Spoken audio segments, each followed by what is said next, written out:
항구에서 눈물을 흘리며 한국 행배에 오른 그녀는 속으로 이렇게 생각했습니다. 내가 왜 이런 작은 나라에 가야 하지? 한국에 대한 편견과 무시로 가득했던 마음이었습니다. 하지만 2년 후 그녀는 완전히 다른 사람이 되어 고향으로 돌아왔습니다. 그리고 그녀가 돌아온 마을에는 믿을 수 없는 변화가 일어났습니다. 한 번도 아시아에 관심 없던 시칠리아 사람들이 한글을 배우기 시작한 것입니다. 도대체 무슨 일이 있었던 걸까요? 안녕하세요. 제 이름은 이사벨라예요. 지금 저는 항구에 서 있어요. 앞에는 정말 큰 배 한 척이 떠 있고요. 이 배가 저를 아주 먼 곳으로 데려갈 거예요. 손에 들고 있던 서류를 다시 한번 바라봤습니다. 이 서류에는 제가 장학금을 받았다고 적혀 있었어요. 한국에 가서 일하고 공부할 수 있다는 내용이었죠. 한국이요. 이곳에서 정말 먼 나라예요. 지구 반대편에 있는 나라죠. 그런데 솔직히 말씀드리면 저는 가고 싶지 않았어요. 제가 생각했을 때 한국은 그냥 제 친구들이 보고 있던 그런 이상한 TV 프로그램 같은 곳이었거든요. 화려한 뮤직비디오나 로맨틱한 드라마 같은 거 말이에요. 그 프로그램 속 사람들은 항상 완벽해 보였어요. 자기 나라를 정말 자랑스러워하는 것 같았고요. 근데 저는 그게 다 가짜라고 생각하고 있었거든요. 왜 제가 그렇게 먼 작은 나라에 관심을 가져야 하죠? 우리 아버지는 한국 이야기는 한 번도 하신 적이 없으셨어요. 프랑스나 독일 이야기는 하셨죠. 미국 이야기도 하셨고요. 하지만 한국은 단 한 번도요. 그런데 3개월 전에 마르타 선생님이 저희 집에 오셨어요. 마르타 선생님은 키가 작으시고 회색 머리를 하고 계셨죠. 항상 깔끔한 옷을 입으시고 작은 귀걸이를 하고 다니셨어요. 선생님은 한국에서 2년 동안 일하셨던 분이에요. 이탈리아로 돌아오신 후에는 저희 마을에서 한국어를 가르치고 계셨죠. 그날 마르타 선생님은 저희 집 부엌 식탁에 앉아 계셨어요. 어머니 로사와 함께 커피를 마시고 계셨죠. 우리 어머니는 직물 공장에서 일하세요. 천을 다루는 일을 하시다 보니까 손이 항상 거칠어져 있었어요. 마르타 선생님이 따뜻한 눈으로 저를 바라보고 계셨어요. 그러면서 말씀하셨죠. EPS 시험을 봐보는 게 어떻겠냐고요. 이 시험을 통과하면 한국에서 일할 수 있다고 하셨어요. 제 미래에 도움이 될 거라고 하셨죠. 저는 그때 눈을 굴리고 있었어요. 선생님이 정신이 좀 이상하신 것 같다고 생각하고 있었거든요. 그런데 어머니의 눈이 갑자기 반짝이기 시작했어요. 어머니가 제 손을 꽉 잡으셨어요. 어머니의 손가락은 따뜻했지만 정말 강했어요. 이사벨라, 이건 우리 모든 걸 바꿀 수 있는 기회야. 어머니가 그렇게 말씀하셨어요. 저는 우리 작은 부엌을 둘러봤어요. 벽의 페인트는 오래되어서 벗겨지고 있었고요. 냉장고는 이상한 소리를 계속 내고 있었어요. 제 형 안드레아는 구석에서 라디오를 고치고 있었죠. 형은 파트타임으로 사람들이 라디오 프로그램을 만드는 일을 도와주고 있었어요. 우리 집은 돈이 별로 없었거든요. 그때 생각해봤어요. 어쩌면 마르타 선생님 말이 맞을지도 모른다고요. 어쩌면 이 시험이 우리 가족에게 도움이 될지도 모른다고요. 그래서 공부를 시작했어요. 한국어 단어들을 외우기 시작했죠. 그 글자들은 저에게는 이상한 그림처럼 보였어요. 한국 문화에 대해서도 배웠어요. 한국 역사도 읽어봤고요. 하지만 마음속 깊은 곳에서는 여전히 한국이 특별한 나라라고 믿지 않고 있었어요. 시험 결과가 나왔을 때 저는 마을 광장의 우체통 앞에 서 있었어요. 편지를 천천히 열어봤어요. 합격. 그 한 단어가 모든 걸 바꿔버렸어요. 집으로 뛰어갔어요. 어머니는 제가 말씀드렸을 때 울기 시작하셨어요. 안드레아 형은 라디오 음악을 아주 크게 틀었어요. 그리고 방 안에서 춤을 추고 있었죠. 할머니 루치아까지도 웃고 계셨어요. 할머니는 나이 드시기 전에 선생님이셨거든요. 하지만 저는 무서웠어요. 그리고 지금 여기 항구에 와 있어요. 이 배는 정말 크고 하얘요. 사람들이 캐리어를 끌고 배로 올라가는 경사로를 걸어가고 있어요. 어떤 사람들은 울고 있고 또 어떤 사람들은 웃고 있어요. 저는 그냥 텅 빈 기분이에요. 한국을 생각해봐요. 높은 빌딩들과 바쁜 거리들이 떠올라요. 저와는 전혀 다르게 생긴 사람들이 떠올라요.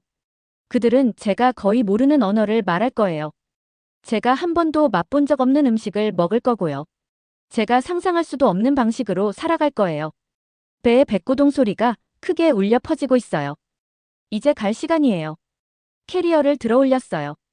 이 가방 안에는 제가 가진 모든 것이 들어있어요. 옷 몇 벌, 가족 사진들, 마르타 선생님이 주신 한국어 책들, 그리고 매일 새로운 한국어 단어를 적어놓는 작은 공책도요. 배 쪽으로 걸어가고 있어요. 발걸음 하나하나가 정말 무겁게 느껴져요. 제가 알고 있는 모든 것을 떠나고 있어요. 제가 이해할 수 없는 곳으로 가고 있거든요. 어쩌면 어머니 말씀이 맞을지도 몰라요. 어쩌면 이게 정말 모든 걸 바꿔놓을지도 모르죠. 어쩌면 한국이 저를 깜짝 놀라게 해줄지도 몰라요. 배 갑판에는 사람들이 가득해요. 난간 옆에 자리를 하나 찾았어요. 시칠리아를 돌아봤어요. 언덕들이 오후 햇살 속에서 황금빛으로 빛나고 있었어요. 바다는 밝은 파란색이었어요. 여기서 보니까 모든 게 아름다워 보였어요. 이곳이 제 고향이에요. 하지만 곧 그냥 추억이 되어버릴 거예요. 눈을 감았어요. 한국에 있는 제 모습을 상상해 보려고 했어요. 공장에서 일하고 있는 제 모습을 그려보려고 했어요. 매일 한국어로 말하고 있는 제 모습도요. 한국 친구들을 사귀고 있는 제 모습도 생각해 보려고 했어요. 하지만 그런 모습이 그려지지 않았어요. 불가능한 일처럼 느껴졌거든요. 배가 움직이기 시작했어요. 아래쪽 바다가 하얗고 거품 같은 물결을 일으키고 있었어요. 시칠리아가 점점 작아지고 있었어요. 곧 멀리서 작은 섬처럼 보였어요. 이제 정말 떠나고 있어요. 어쩌면 저는 아직 한국을 믿지 못할지도 몰라요. 하지만 그들은 저를 믿어주고 있어요. 지금으로서는 그것만으로도 충분할 거예요. 비행기가 큰 충격과 함께 착륙했어요. 배가 이상하게 뒤틀리는 느낌이 들었죠. 몇 시간 동안 계속 비행기를 타고 있었거든요. 작은 창문으로 밖을 내다봤는데 끝이 보이지 않는 도시가 펼쳐져 있었어요. 이곳이 바로 한국이었어요. 공항 안으로 걸어 들어갔어요. 여기 모든 게 너무 깨끗해서 눈이 아플 정도였어요. 바닥이 거울처럼 반짝이고 있었거든요. 천장에는 한국 글자로 된 표지판들이 걸려 있었는데 여전히 저에게는 이상한 그림 같아 보였어요. 사람들이 정말 빠르게 걸어 다니고 있었어요. 저는 어디로 가야 할지 몰랐어요. 한 남자분이 제 이름이 적힌 팻말을 들고 서 계셨어요. 친절해 보이는 얼굴이었고 한국어로 저에게 말을 걸었어요. 몇 단어만 알아들을 수 있었어요. 밖에 있는 버스를 가리키고 계셨어요. 버스를 타고 정말 오랫동안 갔어요. 도시를 지나서 더 작은 마을들로 들어가고 있었죠. 창문에 얼굴을 바짝 대고 지나가는 모든 것들을 바라봤어요. 건물들이 고향과는 달랐어요. 자동차들도 달랐고요. 심지어 나무들까지도 다르게 보였어요. 드디어 버스가 멈췄을 때 창문이 많이 달린 큰 회색 건물이 보였어요. 이곳이 제가 일하게 될 공장이었어요. 그 옆에는 더 작은 건물이 하나 있었는데 이곳이 제가 살게 될 곳이었죠. 가슴이 정말 빠르게 뛰고 있었어요. 한 남자분이 저를 맞으러 나오셨어요. 저에게 웃으면서 살짝 고개를 숙여 인사하셨어요. 이사벨라 씨, 잘 부탁드립니다. 한국어로 그렇게 말씀하셨어요. 이 말은 알아들을 수 있었어요. 마르타 선생님이 가르쳐 주셨거든요. 그런데 대답하려고 하니까 입이 바짝 말라버렸어요. 네, 안녕하세요. 한국어로 대답했는데 제 목소리가 이상하고 작게 들렸어요. 이분이 박 매니저님이었어요. 공장을 구경시켜 주셨어요. 건물 안은 정말 컸어요. 기계들이 어디서든 시끄러운 소리를 내고 있었어요. 일하는 사람들이 기계들 사이를 돌아다니고 있었어요. 모두 똑같은 유니폼을 입고 있었고요. 일하면서 서로 한국어로 이야기하고 있었어요. 그들을 바라보고 있으니까 정말 외로운 기분이 들었어요. 박 매니저님이 제가 할 일을 보여주셨어요. 상자들을 한 곳에서 다른 곳으로 옮기는 일이었어요. 물건들이 제대로 만들어졌는지 확인하는 일도 있었고요. 일에 대한 서류도 작성해야 했어요. 매니저님은 천천히 말씀하시면서 쉬운 한국어 단어들을 사용해 주셨어요. 그래도 여전히 모르는 단어들이 너무 많았어요. 고개를 끄덕이면서 다 이해한 척했지만 속으로는 완전히 길을 잃은 기분이었어요. 구경을 다 마친 후에 박 매니저님이 제가 살게 될 작은 건물로 데려가 주셨어요. 제 방을 보여주셨는데 정말 작았어요. 침대 하나, 책상 하나, 그리고 아주 작은 옷장이 전부였어요. 작은 창문 하나가 있었는데 공장이 보였어요. 이 방이 이제 제 집이 되는 거였어요. 그날 밤 작은 책상에 앉아 있었어요. 한국어 공책을 펼치고 그날 들었던 새로운 단어들을 적어보려고 했어요. 하지만 아직도 모르는 단어들이 너무 많았어요. 이걸 언제 다 외울 수 있을까요? 다음 날 아침, 알람 시계가 아주 일찍 저를 깨웠어요. 밖은 아직 어두웠어요. 새로운 파란색 작업복을 입었는데 몸에 뻣뻣하고 이상하게 느껴졌어요. 다른 일하는 사람들과 함께 공장으로 걸어갔어요. 아무도 저에게 말을 걸지 않았어요. 모두 서로를 알고 있는 것 같았어요. 한국어로 웃으면서 수다를 떨고 있었죠. 저는 그들 뒤에서 걸으면서 알아들을 수 없는 소리들을 듣고 있었어요. 첫 출근 날에 실수를 정말 많이 했어요. 상자들을 잘못된 곳에 놓기도 했고요. 서류도 잘못 작성했어요. 사람들이 지시를 해줘도 알아듣지 못했거든요. 몇몇 일하는 사람들이 짜증난 표정으로 저를 바라봤어요. 다른 사람들은 그냥 저를 무시했어요. 제가 투명인간이 된 것 같은 기분이었어요. 점심시간이 되자 모든 사람들이 긴 테이블에 함께 앉았어요. 금속 쟁반에 담긴 밥과 국, 그리고 채소들을 먹고 있었어요. 냄새는 좋았지만 제가 지금까지 먹어본 것과는 전혀 다른 모습이었어요. 저는 테이블 끝에 혼자 앉았어요. 조용히 먹으면서 다른 일하는 사람들을 바라봤어요. 그들은 여기서 정말 편해 보였어요. 이곳이 그들에게는 평범한 곳이었죠. 하지만 저에게는 모든 게 이상하고 어려웠어요. 점심을 먹고 난 후에 한 여자분이 와서 제 옆에 앉으셨어요. 검은 머리에 친근한 얼굴을 하고 계셨어요. 다른 사람들과 똑같은 파란색 유니폼을 입고 계셨죠. 이사벨라 씨, 이거 한번 드셔보세요. 쉬운 한국어로 그렇게 말씀하셨어요. 김과 밥으로 쌓인 음식 한 조각을 내밀어 주셨어요. 조심스럽게 받아서 먹어봤어요. 짭짤하고 신선한 맛이 났어요. 사실 정말 맛있었어요. 정말 맛있어요. 한국어로 말했는데 발음이 틀렸을 거예요. 그래도 그분이 웃어주셨어요. 조금 매운데 괜찮아요? 그렇게 물어보셨어요. 고개를 끄덕였어요. 따뜻한 미소를 지어주시니까 조금 덜 외로운 기분이 들었어요. 이분의 이름은 안나 씨였어요. 베트남에서 오셨다고 하셨어요. 저처럼 일하러 한국에 오신 거였어요. 저처럼 한국어도 배워야 했고요. 하지만 벌써 2년 동안 여기 계셨거든요. 저보다 한국어를 훨씬 잘하셨어요. 안나 씨가 도움이 되는 작은 것들을 가르쳐 주셨어요. 업무 서류를 제대로 작성하는 방법도 보여주셨고요. 여러 가지 도구들의 한국어 이름도 가르쳐 주셨어요. 구내식당에서 어떤 음식이 아주 매운지도 미리 알려주셨죠. 안나 씨가 도와주니까 모든 게 조금씩 쉬워졌어요. 하지만 여전히 낯선 땅에 낯선 사람 같은 기분이었어요. 매일 밤 책상에 앉아서 공책에 글을 썼어요. 새로운 한국어 단어들을 적었어요. 그날 있었던 일들도 적었고요. 가족들에게 보내지 않을 편지도 썼어요. 가끔 작은 창문으로 공장 불빛들을 바라봤어요. 시칠리아에 있는 고향을 생각했어요. 여기 온 게 잘못된 선택이었나 하는 생각도 들었어요. 하지만 그때 안나 씨의 친절한 미소가 떠올랐어요. 제 실수를 고쳐주실 때 박 매니저님의 참을성 있는 목소리도 생각났고요. 어쩌면 이곳이 그렇게 불가능한 곳은 아닐지도 몰라요. 3개월이 지났어요. 제 한국어가 매일매일 늘어나고 있었어요.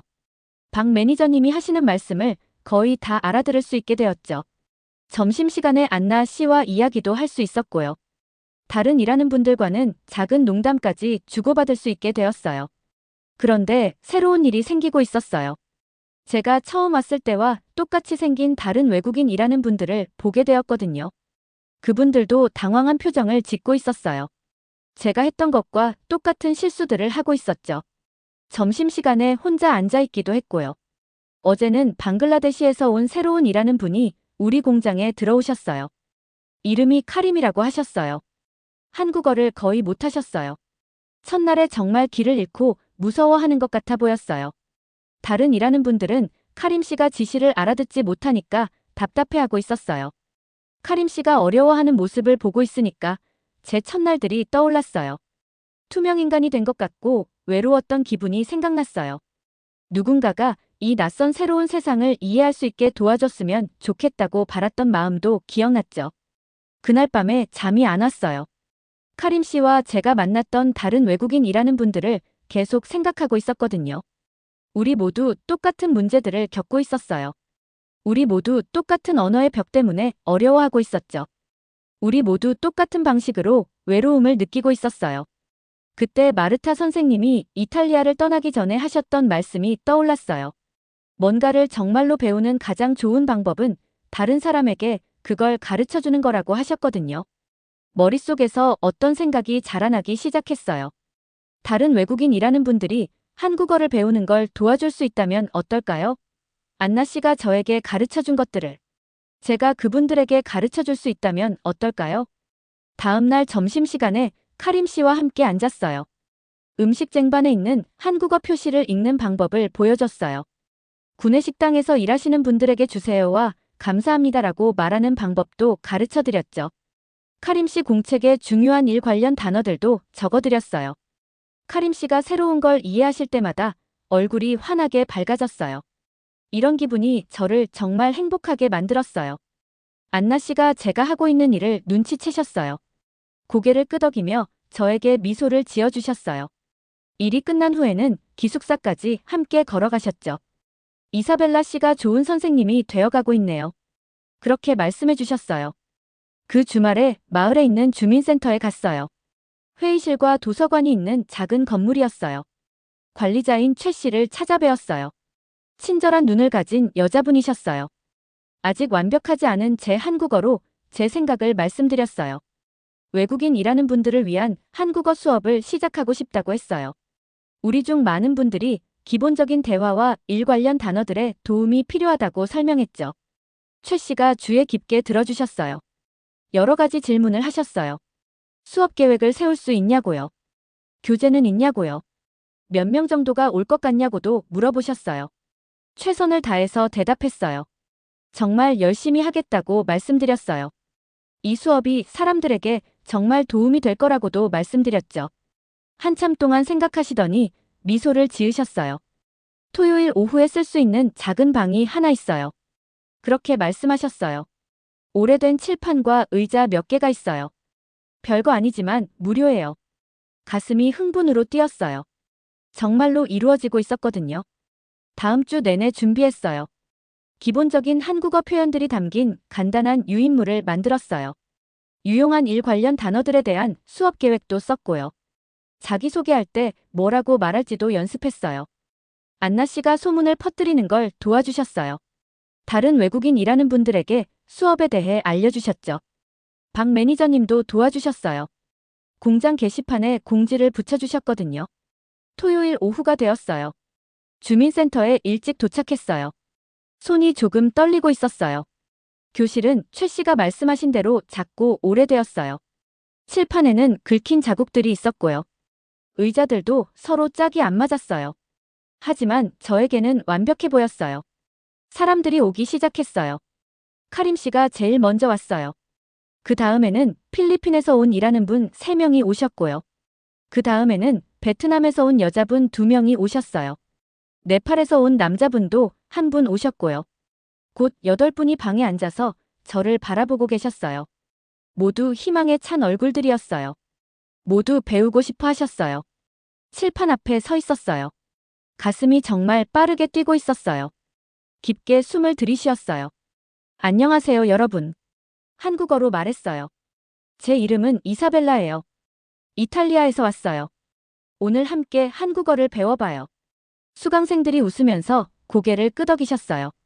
몇 분은 조용히 박수도 쳐주셨어요. 칠판에 간단한 인사말들을 적었어요. 함께 말하는 연습을 했어요. 교실이 한국어 소리를 내려고 노력하는 여러 가지 억양으로 가득 찼어요. 모든 분들이 정말 열심히 노력하고 계셨어요. 한 수강생이 좋은 질문을 하실 때면 뿌듯했어요. 누군가가 새로운 표현을 성공적으로 사용하실 때면 신이 났어요.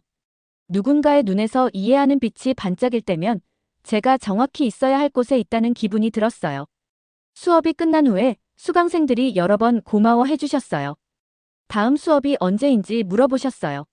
제가 가르쳐드린 단어들을 연습하겠다고 약속해 주셨어요. 그날 저녁 기숙사로 돌아가면서 뭔가 달라진 기분이 들었어요. 중요한 뭔가를 찾은 것 같은 기분이었어요. 다른 사람들을 도와주는 방법만이 아니라 저 자신도 성장시키는 방법을 찾은 거였어요. 이제 저는 한국어를 배우기만 하는 게 아니었어요. 한국어를 나누고 있었어요. 다른 언어를 말하지만 똑같은 꿈을 가진 사람들 사이에 다리를 놓고 있었거든요. 2년이 지났어요. 제 한국어 수업이 점점 커지고 있었어요. 이제 매주 3개의 다른 그룹을 가르치고 있었거든요. 초보자, 중급자, 그리고 고급 학습자들이 모두 주민센터에 오고 있었어요. 최 씨가 더 큰 교실을 내주셨어요. 새로운 의자들과 완벽하게 작동하는 화이트보드가 있었어요. 벽에는 제 수강생들이 도와서 만든 한국어 잠오표와 유용한 표현 포스터들이 붙어 있었죠. 하지만 오늘 저는 다시 캐리어를 싸고 있어요. 한국에서의 1프로그램이 끝났거든요. 시칠리아 고향으로 돌아갈 시간이에요. 제 수강생들이 작별 파티를 열어줬어요. 자기 나라의 집에서 만든 음식들을 가져왔어요. 카림 씨는 맛있는 카레를 만들어 왔고요. 베트남에서 온 일하는 분들은 신선한 생충권을 가져오셨어요. 모든 분들이 제가 간직할 수 있도록 한국어로 감사 편지를 써주셨어요. 공항에서 안나 씨가 저를 꽉 안아주었어요. 눈에 눈물이 고이고 있었어요. 이사벨라 씨가 여기서 정말 많은 사람들의 인생을 바꿔놨어요. 그렇게 말씀하셨어요. 우리를 잊지 마세요. 절대 잊지 않겠다고 약속했어요. 다른 사람들을 돕는다는 게 무엇인지 가르쳐준 사람들을 어떻게 잊을 수 있겠어요? 비행기가 저를 지구 반대편으로 다시 데려갔어요. 작은 창문을 통해 시칠리아의 친숙한 언덕들이 보였을 때 가슴이 기쁘면서도 슬펐어요. 고향을 다시 보게 되어서 기뻤지만 한국의 제 가족들을 두고 떠나게 되어서 슬펐거든요. 어머니 로사가 공항에서 저를 맞이해 주셨어요. 나이가 더 드신 것 같았지만 미소는 예전과 똑같았어요. 숨이 막힐 정도로 꽉 안아주셨어요. 안드레아도 와 있었어요.